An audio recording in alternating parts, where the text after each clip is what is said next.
Olá pessoal, estamos de volta para continuar falando do salário, tá? Nós já vimos o conceito de salário, que está lá no 457, vimos a ideia de salário utilidade, vimos quais são as parcelas que não integram o salário, lembrem-se muito do parágrafo 2º do 458, vimos o 459 que traz pra gente quais as condições de pagamento do salário e vamos aí pular o 460 e 461 que falam de isonomia para falar um pouquinho mais pra frente, para falar agora do desconto no salário, que está no 462, quando que esses descontos salariais eles seriam devidos.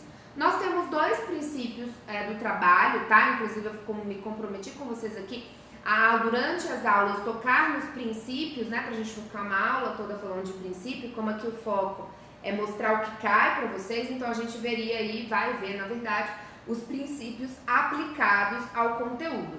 Nós temos dois princípios muito importantes do direito do trabalho ligados ao salário, que é o princípio da irredutibilidade salarial. Então, o salário ele não pode reduzir, o trabalhador ele não pode sofrer uma redução salarial, salvo, conforme a Constituição, com previsão coletiva, com a redução da jornada para compensar.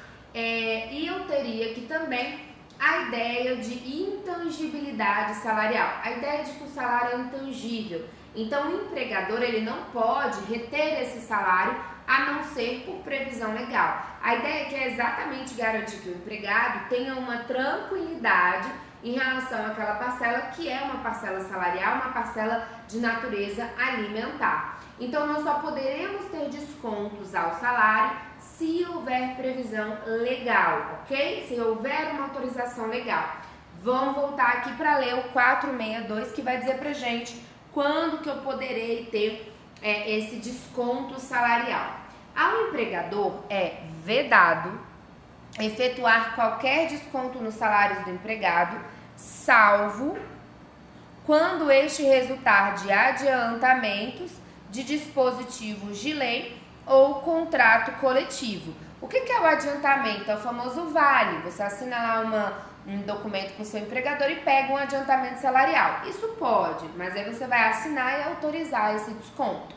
Previsão legal nós veremos agora e também se houver alguma previsão por meio de negociação coletiva. Vamos ler aqui os parágrafos, na verdade, do 462. Olha o que diz o parágrafo 1º. Em caso de dano causado pelo empregado, o desconto será lícito, desde que esta possibilidade tenha sido acordada ou na ocorrência de dolo do empregado. Pessoal, qual é a ideia aqui? Vamos supor que eu quebrei sem querer um computador da empresa, por culpa, negligência, imperícia ou imprudência, eu quebrei o computador. O empregador só pode descontar do meu salário o dano que eu causei se eu agir com culpa, se houver previsão contratual. Então, o meu contrato tem que ter expressamente essa previsão de que será possível desconto em caso de dano causado por culpa. Agora, se eu causei por dolo, eu peguei o computador, taquei no chão porque eu quis, aí o empregador poderá descontar independentemente de autorização contratual. Vamos anotar isso aqui só para ficar bem claro, tá? Então, vamos lá. Desconto por dano causado pelo empregado, ok? Se o dano foi causado por culpa, apenas se houver previsão contratual. Só se tiver previsão contratual. Se o dano foi causado por dolo, independentemente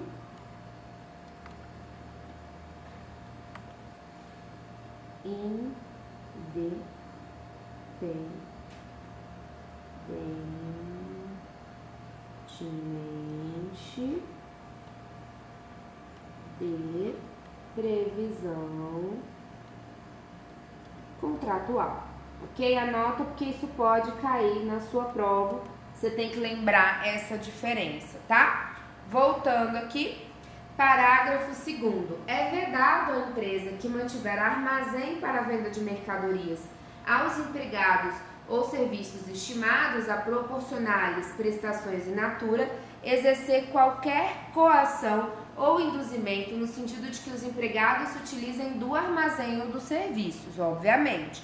Sempre que não for possível o acesso dos empregados a armazéns ou serviços não mantidos pela empresa, é lícito à autoridade competente determinar a adoção de medidas adequadas visando a que as mercadorias sejam vendidas e os serviços prestados a preços razoáveis, sem intuito de lucro e sempre em benefício dos empregados. Pessoal, qual a ideia aqui? A ideia aqui é aquele trabalhador, imagina aquele trabalhador rural que fica na fazenda a uma distância muito grande da cidade, ele não consegue ir todo mês para a cidade para comprar os alimentos. É essa previsão que está vendo aqui, tá? Então, é a ideia de que a autoridade competente pode ali permitir que os empregadores organizem vendas dentro da fazenda, sem lucro, tá? Só para facilitar esse acesso dos empregados a esses alimentos. E, obviamente, que se o empregador ele tiver uma vendinha ali dentro da fazenda, ele não pode abusar, ele não pode cobrar nada além do que o preço de mercado exige. E ele também não pode coagir os empregados a adquirirem esses produtos do empregador. Parágrafo 4º. Observado o disposto neste capítulo, é vedado às empresas limitar por qualquer forma a liberdade dos empregados de dispor do seu salário. 342. Descontos salariais, artigo 462. Vamos ler aqui essa súmula que é importante do TST. Descontos efetuados pelo empregador descontos salariais efetuados pelo empregador com a autorização prévia e por escrito do empregado para ser integrado em planos de assistência odontológica, médico-hospitalar, de seguro de previdência privada ou de entidade cooperativa, cultural ou recreativa associativa de seus trabalhadores em seu benefício e de seus dependentes, não afrontam o disposto no artigo 462, salvo se ficar demonstrada a existência de coação ou de outro defeito que vicie o ato jurídico. Então, pessoal, o que ele está falando? Olha, esses convênios que às vezes você autoriza que o empregador desconte salário, às vezes o empregador tem convênio com uma ótica e aí a ótica faz um valor mais barato para aquele empregado daquela empresa porque tem uma garantia de que vai receber, porque a empresa já desconta do salário e paga. Esses convênios são legais, são lícitos, ok? Basta que tenha uma autorização do empregado. Essa é a ideia que está aqui na súmula. Voltando aqui para a legislação, a gente sempre vai lembrar do 611A e do 611B, né? O 611A é aquele artigo que traz um rol exemplificativo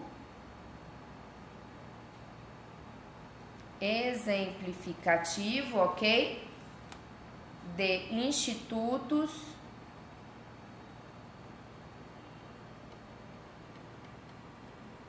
que podem ser negociados. Quais são esses institutos? Aqui eu vou destacar agora porque tem a ver com a nossa aula. Olha o que diz aí o 611A. A convenção coletiva e o acordo coletivo de trabalho têm prevalência sobre a lei quando, entre outros, dispuserem sobre prêmios de incentivo em bens ou serviços, eventualmente concedidos em programas de incentivo. Então, aqui, você sempre vai ficar de olho na convenção e no acordo coletivo para saber se tem uma outra previsão além da legal, porque a CCT e o ACT podem negociar esse instituto, tá? Vamos falar agora das comissões, tá? O salário, como eu falei para vocês, ele pode ser pago por tempo de trabalho, que é o mais comum, e aí nesse caso ele tem que observar todas aquelas regras de duração do trabalho que nós vimos, mas o trabalho também pode ser pago, essa contraprestação pode ser paga por comissão. O que seria essa comissão? O comissionista puro é aquele que recebe, por exemplo, uma porcentagem das vendas. Isso é um comissionista. O salário dele pode ser estipulado lá numa porcentagem sobre as vendas que ele efetivamente fizer. Esse é o comissionista. Vamos ver aqui algumas características desse trabalhador. Então, olha só, essa comissão que ele recebe, ela tem uma natureza salarial, ela é salário para todos os fins, ok? E aí, ao invés do salário ser por unidade de tempo, ele pode ser um salário por produção ou percentagem.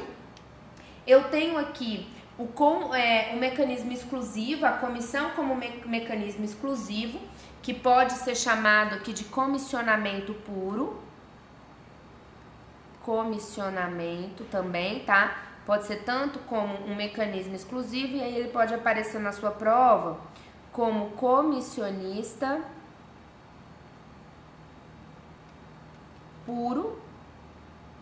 E aí a gente tem o comissionista misto. O que seria o comissionista misto? Ele recebe tanto por unidade de tempo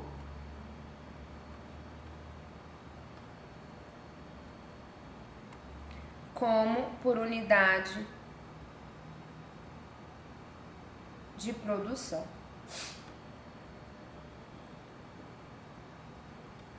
Exemplo, pessoal, o comissionista misto ele é até mais comum. Vamos supor que você tem uma loja de imóveis e aí os seus empregadores, eles ganham R$1.000 mais comissão. Esses R$1.000 que ele recebe fixo é em relação ao tempo que ele fica lá na loja. Então, por exemplo, em geral, quando é o comissionista misto, ele tem um horário de trabalho, que é o mais comum. Então, por exemplo, olha, ele tem que estar na loja de segunda a sexta, de 8 às 18, e tem que estar sábado, de 8 ao meio-dia. E aí, ele tem que garantir tanto o tempo à disposição do empregador, e aí ele tem um valor fixo, R$1.000, mais a comissão que ele recebe pelas vendas que ele recebe nesse horário. Então, ele tem tanto unidade de tempo como uma comissão pelas vendas pela unidade de produção, ok? Vamos voltar aqui. A ideia aqui dessa comissão, ela também, sobre ela também vai imperar o princípio constitucional da irredutibilidade, tá? Então, a gente tem esse parâmetro constitucional da irredutibilidade, que essa irredutibilidade, como o salário ele é variado, porque o valor o global mensal pode variar, o que não pode reduzir é o parâmetro de cálculo das comissões. Então, por exemplo, se as comissões elas são calculadas no importe de 3% sobre as vendas, não pode em outro mês o empregador determinar que esse valor vai ser de 2% sobre as vendas, ok? Então, o parâmetro ele é fixo e irredutível. Agora, obviamente, a depender das vendas que o empregado fez, esse valor ele vai variar, beleza? Você tem que garantir aqui para esse empregado um salário nunca inferior ao mínimo. Vamos pensar que no comissionista puro, ele só recebe por comissão. E ele ficou lá na loja tentando vender, mas ele não conseguiu vender o suficiente para receber um salário mínimo ou piso salarial daquela categoria. Aí, nesse caso, necessariamente, o empregador vai ter que complementar e garantir o mínimo legal para esse trabalhador, ok? Você tem um efeito circular expansionista. O que é isso? É o reflexo da comissão, vou colocar aqui das comissões, em todas as parcelas salariais. Em todas as parcelas salariais. Beleza? A gente tem esse efeito de reflexo em todas as outras parcelas salariais. Olha o que fala aí, pessoal, 466 da CLT. O pagamento de comissões e percentagens só é exigível depois de ultimada a transação a que se refere. O que é ultimada a transação? Assinou o contrato. Enquanto você está ali, o cliente fala que vai comprar, mas não vai lá e fecha a compra, você não pode exigir comissão, tá? Então, a ideia é que, fechou o contrato, não é pagamento, que pode ser que ele pague a prazo, não é isso. Fechou o contrato. Isso é ultimação do negócio. Parágrafo 1º, nas transações realizadas por prestações sucessivas, aquele cliente que está pagando de várias parcelas, é exigível o pagamento das percentagens e comissões que lhes disserem respeito, proporcionalmente à respectiva liquidação. Então, se o cliente está pagando de 10 vezes, eu posso receber aos poucos a comissão sem problema. Parágrafo 2º, a cessação da relação de trabalho não prejudica a percepção das comissões e percentagens devidas na forma estabelecida por este artigo. Então, vamos supor que eu fechei um negócio e o cliente ficou de pagar de 10 vezes sem juros. Aí, logo no primeiro mês eu sou dispensada, eu vou ter que receber durante os 9 meses seguintes essa comissão, ok? Eu vou ter direito, eu não perco porque eu fui dispensada, não, ok? Aqui eu quero trabalhar com vocês uma previsão na legislação, é a Lei 3.207, que regulamenta aí as atividades de empregados e vendedores, viajantes ou pracistas, que traz algumas ideias interessantes para nós, tá? Aqui ele vai falar desses vendedores e aí eu quero só trabalhar alguns artigos importantes. Olha o que diz o artigo 4º, que pode ajudar a gente a compreender melhor a comissão. O pagamento de comissão e percentagem deverá ser feito mensalmente, expedindo à empresa, ao fim de cada mês, a conta respectiva com as cópias das faturas correspondentes aos negócios concluídos. A gente aplica essa previsão para aquele trabalhador que é comissionista puro, para evitar que ele fique um mês sem salário, ok? Nessa lei, a gente tem a ideia de pagamento da comissão e ela fala dessa garantia do salário mínimo mensal. Olha o que diz o artigo 6º. A cessação das relações de trabalho ou a inexecução voluntária do negócio pelo empregador não prejudicará a percepção das comissões e percentagens devidas, ok? Verificada a insolvência do comprador, então o comprador fechou o negócio, mas parou de pagar, não tem como pagar, a gente vai caber aqui ao empregador o direito de estornar a comissão que houver pago. Isso aqui, pessoal, só se houver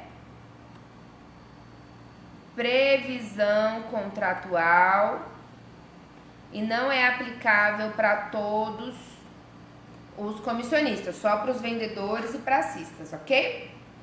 E aí, como eu falei para vocês, a gente tem o comissionista puro, que recebe apenas aqui, esse comissionista puro, ele recebe sobre a produção,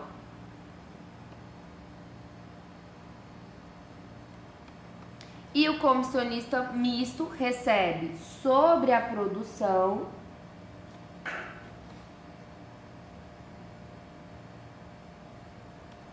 mais pelo tempo à disposição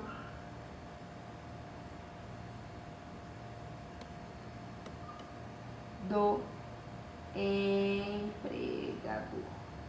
Ok? Não esquecer que a gente tem esse comissionista puro e esse comissionista misto, tá? PLR, pessoal, participação nos lucros e resultados, tá? É exatamente aqui no artigo 2º da Lei 10.101 a gente tem esse conceito. O que é a PLR? O artigo 7º da Constituição, ele permite que o empregador, e aí por meio de negociação coletiva, o empregador pague ao empregado uma porcentagem nos lucros ou resultados da empresa. Há essa previsão, mas ela depende de negociação coletiva e a gente tem uma lei regulamentando a PLR, ok? Então, essa PLR, ela tem alguns limites legais, ela não tem natureza salarial, PLR não tem natureza salarial. Em geral, os empregados bancários recebem PLR, tá? E aí, a gente vai anotar aqui agora quais são as observações. Vem comigo para a tela. Primeira observação, essa PLR, ela não tem natureza salarial, ok? Não tem natureza salarial. Olha o que diz aí o artigo 2º da Lei 10.101. A participação nos lucros ou resultados será objeto de negociação entre a empresa e seus empregados, mediante um dos procedimentos a seguir descritos, escolhidos pelas partes de comum acordo. 1. Comissão paritária escolhida pelas partes, integrada também por um representante indicado pelo sindicato da respectiva categoria, convenção ou acordo coletivo de trabalho. Artigo 3º. A participação de que trata o artigo 2º não substitui ou complementa a remuneração devida a qualquer empregado, nem constitui base de incidência, tá? Não constitui base de incidência de qualquer encargo trabalhista, não se lhe aplicando o princípio da habitualidade. É vedado o pagamento de qualquer antecipação ou distribuição de valores a título de PLR em mais de 2 vezes no ano civil, então é um pagamento que tem que ser feito no máximo 2 vezes no ano e em periodicidade inferior a um trimestre civil. Pessoal, por que eles estabelecem essa regra? Qual é a ideia? A ideia é que a PLR não seja ali um instituto que seja disfarçado de salário. Então a empresa fica pagando todo mês e aí ela acaba substituindo pelo salário. Não pode. Então ela só pode ser paga em no máximo 2 parcelas no ano. Então a participação nos lucros e resultados por empregado tem que ser paga de uma vez ou no máximo 2 parcelas. E entre essas parcelas tem que ter pelo menos 3 meses de distância, ok? Uma periodicidade inferior, ela não pode ter essa periodicidade inferior a um trimestre civil, beleza? Vem aqui, ó, você tem que ter ali, paga essas duas dentro, você tem que ter esse trimestre aí entre essas 2 parcelas no mínimo, tá? Continuando aqui, a gente tem que lembrar que o 611A, que é aquele artigo que a gente está cansada de falar, né? Já estamos batendo aqui na tecla há um tempão.